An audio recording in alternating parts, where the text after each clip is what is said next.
important to look at is our values. Earlier we talked about how this fits into the overall framework of our vision blueprint, or the blueprint that we follow as we move into the planting the church that God has called us to. Values are really the core values, are the deepest convictions of what's most important to you. They're what you're about. They're your unique priorities that must characterize your thinking, your motivations, and your actions.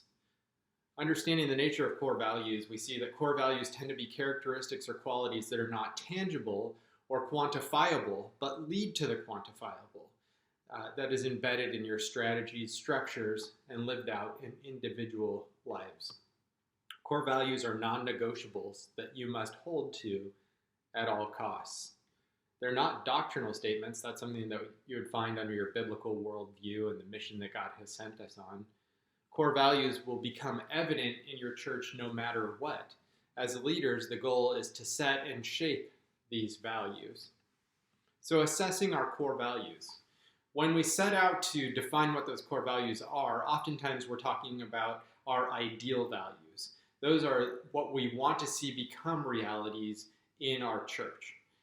These oftentimes are things that are aspired to, but the progression starts with first assessing what are our actual values, because those that we want to see be our values are typically somewhere in a progression or an emotion of development.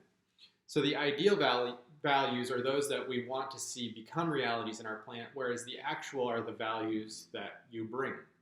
These are what we are currently living out, not just what we're aspiring to. And everyone who comes into the church, in a sense, has a set of actual values that they're living by. And so part of our role as leaders is to help guide them through a process of looking at their values. It starts with us assessing our own actual values and leading other people.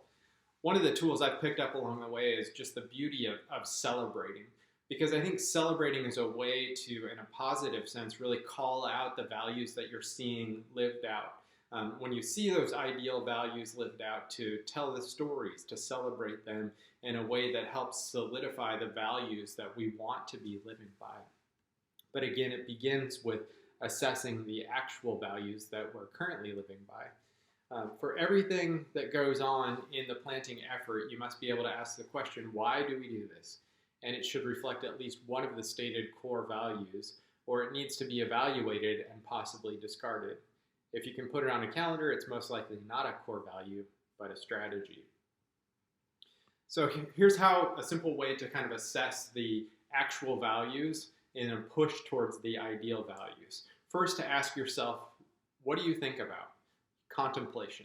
What do you spend time dreaming about? What do you spend time thinking about in that sort of a way? Then what do you talk about? I know what I value by the things that I often share. What are the things that you're quick to talk about, the things that you're evangelistic about? That shows you what your values are. What are the things that are on your calendar? I know what I value by how I spend my time.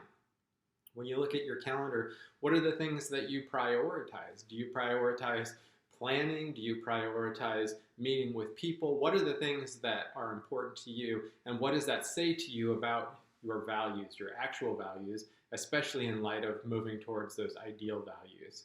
And then lastly, your cash or credit cards. I know what I value by how I spend my money. We can assess everything in ministry really by how are we valuing what I think about, what I talk about, how I spend my time, how I spend my money or my resources in that way, in this push to really look at what it is that we value. Now here's the reality. Leaders shape culture. And the way that we shape culture is moving from actual to ideal values.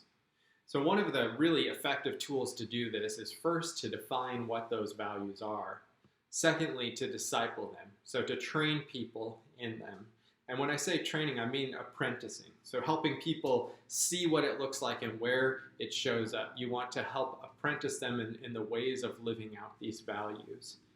Then celebrate them as you see them being lived out. Tell those stories so that other people see what they are. And then call them out in people. Invite people to live out those values. And when you see those values, to kind of build on that, kind of the calling out and celebrating back and forth. What we want to invite you to do is to develop your core values, to take some time to pray and ask God, what are the values that He wants you to be about as a church? What are the things that He wants you to reflect in the ways that you live out ministry? Not the strategies, but the approach that drives the strategy, the texture of the strategy. So pray through that, interact around that, gather together people that are a part of your leadership team or your core team, and ask them to be a part of that process, to get their input as part of that.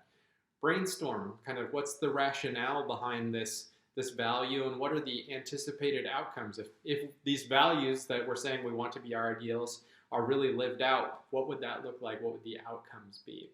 So we want to give you some time to really get to the core of these values, to identify what are the values that you're going to set as your ideals and hold people accountable to living in, and yourself. And so you'll see in our handbooks just an activity there, a lab exercise to go through and talk through each of your values. What are the values? What are the rationales? What's kind of the biblical support for that? What are the expected outcomes?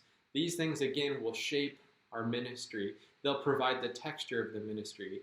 They, in a sense, help us see when we're successful, when we hit those outcomes that our values are pushing to.